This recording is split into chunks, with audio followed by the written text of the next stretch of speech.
Tech Trends is an original podcast series that dives into topics like quantum computing, 5G, tech for social good, and design thinking. Our conversations touch on how tech can transform the way businesses deliver for their customers, clients, and communities. For more information, visit jpmorganchase.com/technology. This is MIT Technology Review.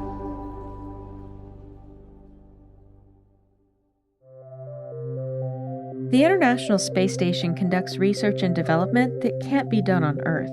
Thousands of experiments have been conducted there, as this is the only lab where scientists can do long-duration work in microgravity.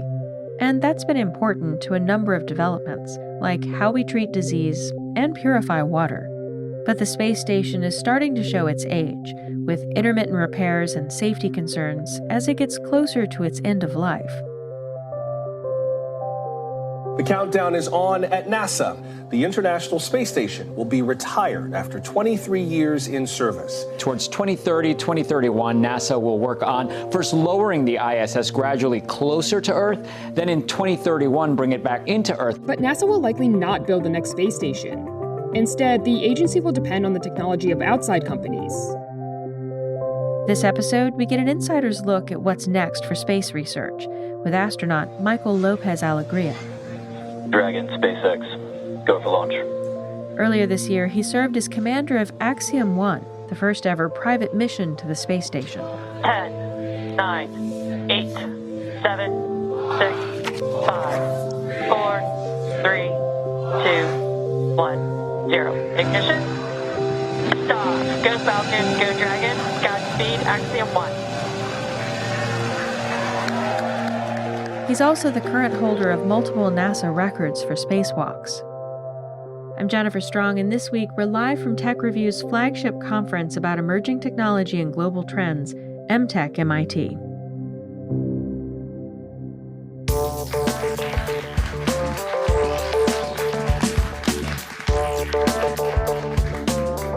Thank you. Let's have a seat. You've got not quite as many nicknames as you have accolades, not quite. But I feel like so that everybody in the room is aware, you're the same person as Mike LA, MLA. What would you like us to call you? Your choice. Okay, well, that makes it... I'm the only guy on stage, so I'm pretty sure I'll know who you're talking to. Speaking seriously, the space station's running out of time.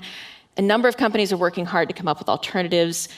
What's the value of sustaining our presence in low Earth orbit? Well, so we just passed the 22nd anniversary of continuously inhabited space station, and since 2000, they've been doing world-class microgravity science. I mean, pure and simple, you can't replicate microgravity on Earth, at least not for very long. You can do it in a drop tower for several seconds. You can do it on a parabolic flight for maybe 20 or 25 seconds. But if you want sustained microgravity, you need to go to space to do it. And so we've been doing technology development, all manner of fundamental and also a little bit of advanced research in that realm. And so we need to keep doing it. And all the agencies who participate in the ISS have expressed their interest to continue to do so. But as you mentioned, the platform is sort of running out of gas, and it needs to be replaced at some point. Yeah. I think that gets lost on some of us, the why we're doing this, right? It's not just for tourism. The first ever private mission to ISS, you were the commander earlier this year. What were your goals? So all the private astronaut missions that we're doing are sort of a step toward this commercial space station. So we're trying to do a couple of things. One is to get used to working with NASA and the other agencies that are part of the ISS partnership. And of course, the operations, you would not imagine the amount of detail that goes into planning these missions. And so understanding all those interfaces, all the expectations we have on each other. And so we are trying to establish those lines of communication and just sort of get used to each other in a way. And the second thing, of course, is to develop the market.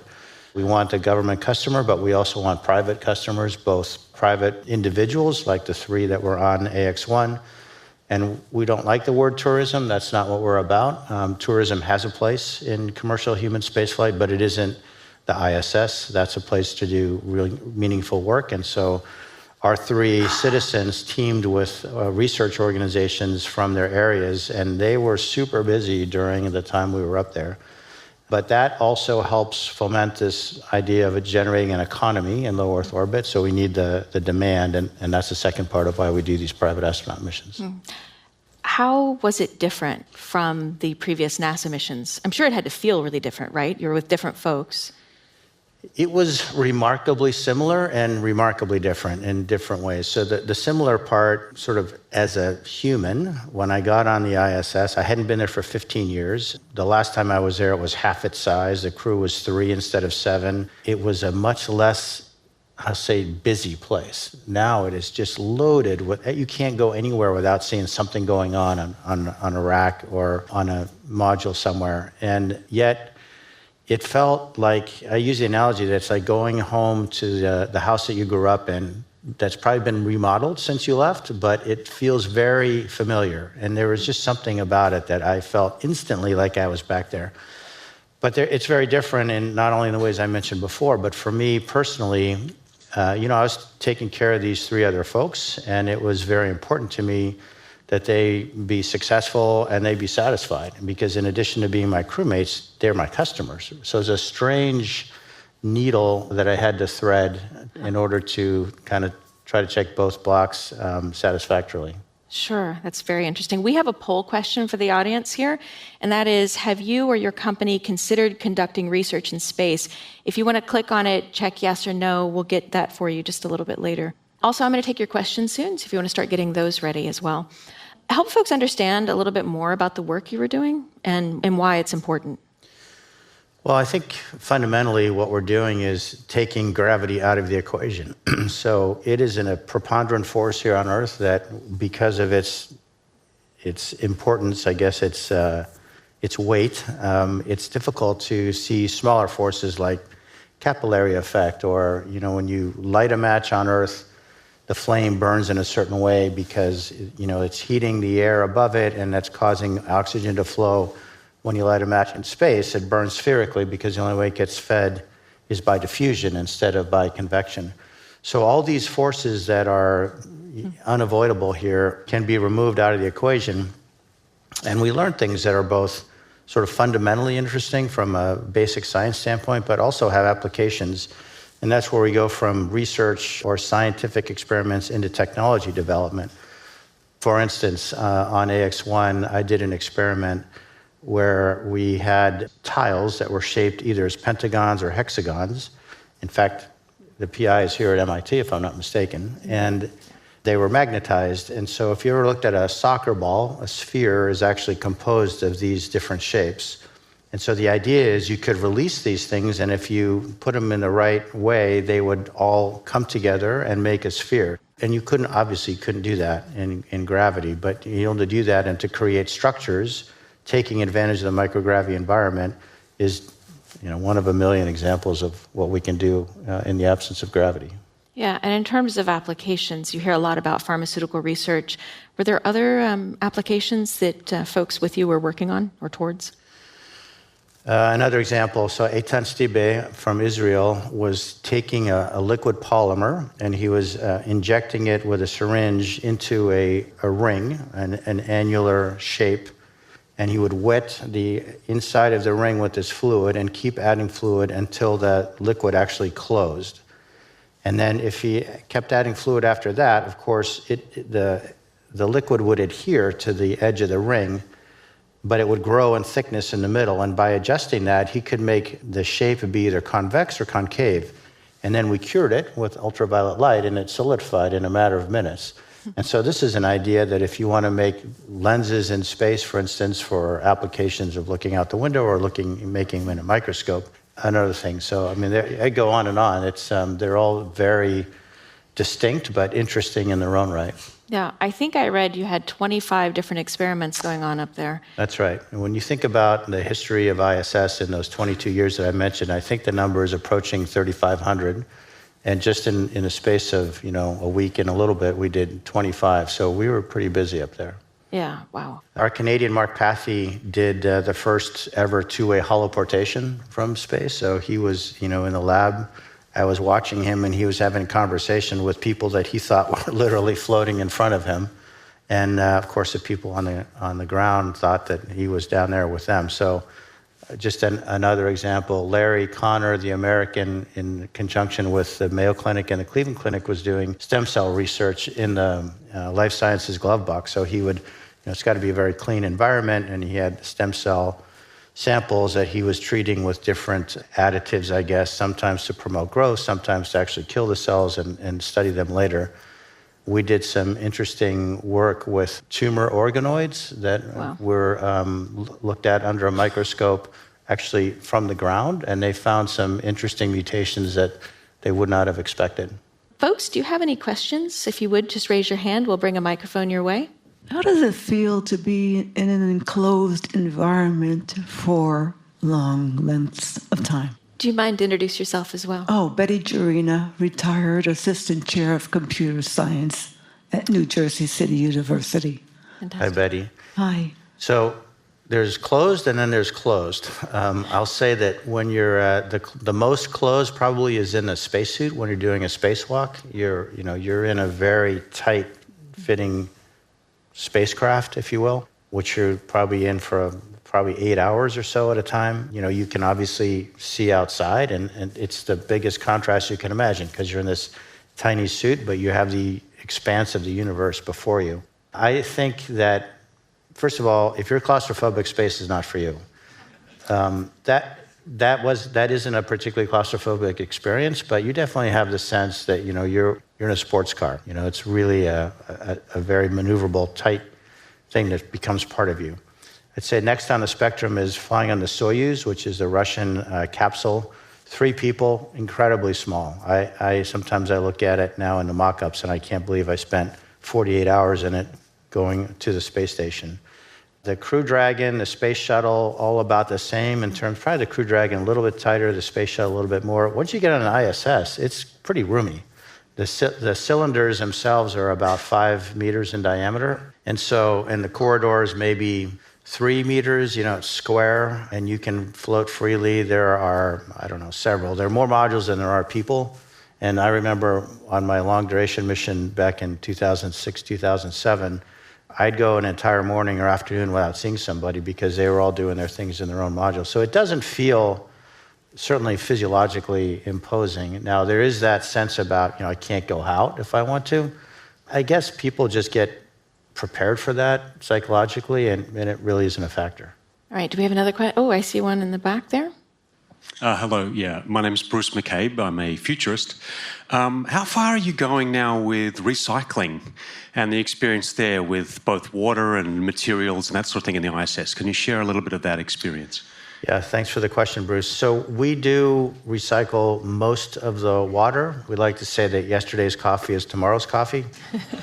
So it's not just urine, but all the humidity, all that stuff gets processed. And I don't know the numbers exactly, but I want to say it's 85 to 90% of the water that is brought up ends up being used again. Now, we also use water to make electricity. And in the Axiom station, we're going to use a system called a Sabatier that will help. So we breathe carbon dioxide, and this Sabatier process can help with the carbon dioxide that's taken from there. And right now on ISS, they've done it in the past. They use the oxygen that separates that, and they combine that with hydrogen. The hydrogen is expelled overboard, but we're going to take that hydrogen and combine it with the CO2 from the carbon dioxide removal system and make methane. So our propulsion is all going to be organically produced, if you will.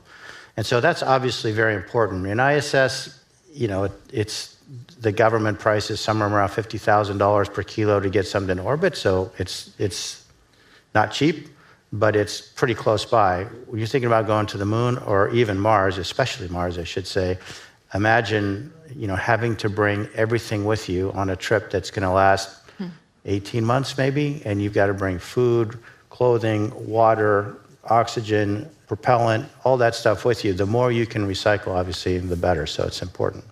Oh, great. You have a mic already? Excellent. I do. Hi, T. Velasquez at Textron Systems. I run a lab that develops autonomous systems for air, land, and sea. So far, we haven't branched into space. I wonder, what have you seen for autonomous systems that are active on ISS and elsewhere in the space domain? And could you offer a projection for the future of autonomous systems, human autonomy teaming in the context of human spaceflight? Well, I'm a pilot by training, and so I can talk a lot about the manual versus automated systems. Of course, the space shuttle was fully manual in terms of both the final approach during rendezvous and the landing. So a pilot in the loop, 100%. When NASA decided to commercially produce vehicles to go to the ISS, contracts that were won by SpaceX and Boeing, there was a big debate about how much automation they were going to allow. So the pilot union is pretty strong at NASA. As you may remember from Mercury days, they demanded to have a window, et cetera. Well, that spirit lives on. And we have a lot of capabilities in those vehicles of manual control that I think the providers, certainly SpaceX, would have preferred to do without. But NASA made them requirements, and so they are. I can tell you that from liftoff to splashdown in the SpaceX vehicle, the fact is the same vehicle autonomously docks and deorbits and does everything by itself in the cargo version. So you could argue that we're completely unnecessary to do the manual task, but we do have the responsibility of monitoring what's going on and doing that, and we could dock manually. We cannot control the vehicle on ascent, but we can, of course, escape if we need to. So there are some things that we still have. I would use the analogy of automated airplanes in a commercial world. Technology has existed for a long time for airplanes to auto-land, auto-roll out, and auto-brake. But they only do that for training every once in a while, or, ironically, when the weather's really bad. Now, is it going to be tomorrow when passengers are okay with having a cockpit that has no windows and no pilots in it? You see what I mean? So it's much more of a visceral argument, I think, in some ways. In space, we don't have that problem, if you want to put it that way. We just have to deal with the pilot union still. So I would envision the more advanced vehicles, or in the future, the vehicles will become more and more automated and less driven by humans. There was a question in this back corner here, and I want to make sure. Yeah, good morning. My name is Jan Buok. I'm a tech and comms lawyer in Germany. And I would be interested in the space debris which you find up there and how you get that controlled once you're on the mission. So we don't really control any of it. We rely on people on the ground who are tracking that sort of thing. There's obviously the government, Defense Department is quite interested in what's going on, and they are kind of, right now at least, the belly button for tracking the debris. I don't know, and so I have plausible deniability on what the size of the object that they can track, but it's fairly small. And so the way we mitigate the risk is that the ISS and pretty much any spacecraft is hardened to be able to withstand a certain size impact, or I should say impact from a certain size object, and that's based purely on probabilistic risk assessment. So there are very, very few really big things that could hit you, and there are a lot of really small things that could hit you. And somewhere you make a value judgment and you say, I'm going to armor my vehicle to withstand an impact on this size particle or smaller, and that's what the ISS is. So we have a very strict, they call it PNP, probability of no penetration, that we monitor all the time. I can tell you, after doing spacewalks, you can see impacts a lot. It looks like pitting from small, could be paint flecks that hit the ISS, but they're traveling at very high velocities. So that's how we mitigate sort of the stuff that we can't really control. Now, the bigger pieces, which are rocket bodies and defunct satellites, those are gradually, probably a little late, but I think in some ways, like climate change, people are recognizing that socially, in a way, we have to be responsible about that stuff, and we can't just discard these things. And so there'll be, I don't think I can say regulations yet, but there are certainly guidelines put out by the government with certain enforcement mechanisms that are encouraging industry to deorbit defunct satellites, deorbit used rocket bodies, et cetera. So we're slowly trying to clean that up, but it's a process. Going to a question online, we have Anil from MIU asking, do you feel the overview effect, can it help expand your perception box, sort of? And you should probably explain overview effect for folks who may not know. So the overview effect has been documented since Apollo days, and that is a shift in perspective that people feel when they see the Earth from in space. And it is, I would say, subtle but real. and you definitely feel more connected to both the planet and the people on it. You don't see the borders of countries like you do on a map when you're looking at it. Earth looks just like it does on a map, with that one pretty important exception. And you don't see the problems. It seems very peaceful and very tranquil, and very much in contrast with what it looks like when you look out into space and you see nothing but, black darkness with a lot of white points of light. And you see that we're only separated from that by this thin blue line, the atmosphere, and you start thinking about, we really ought to do our best to protect that line so it can continue to protect us. So this sense, this overview effect, change in perspective, has been experienced by, as far as I know, every astronaut that's been to space, both suborbital and orbital missions. And I absolutely think that it will, if we can expose more and more people to it, we can make the world a better place. And my journey in commercial space actually started when I was a government astronaut. I flew on this mission to the ISS that I mentioned before with Anusha Ansari, who was a spaceflight participant, one of the very first non-professionals to fly.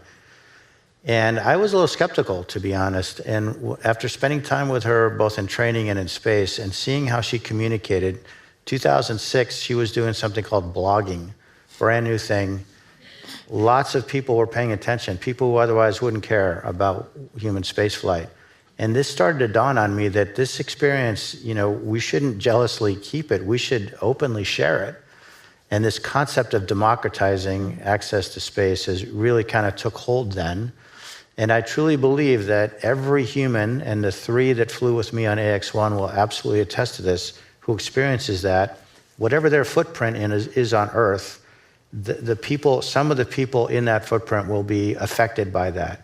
And you can see this multiplicative aspect of how the overview effect starts to permeate things. And the more people that we send to orbit and suborbit, but in orbit, the 3 guys that flew with me were numbers 5, 82, 83, and 84 that have ever orbited the Earth, and now that number is higher, obviously. We just continue to spread this feeling of the overview effect, and I think it's absolutely positive. I think we're unfortunately out of time. I would love to squeeze in some more questions from the audience, but thank you for helping us get this day off in an inspiring way. Really appreciate you. Thank you.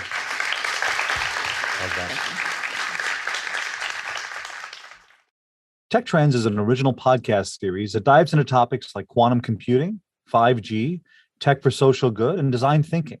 Our conversations touch on how tech can transform the way businesses deliver for their customers, clients, and communities.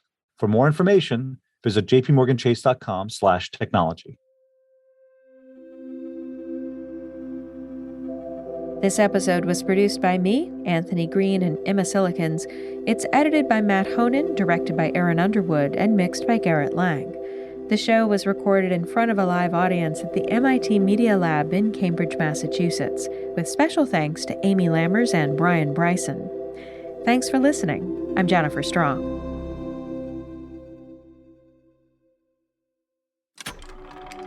This is MIT Technology Review.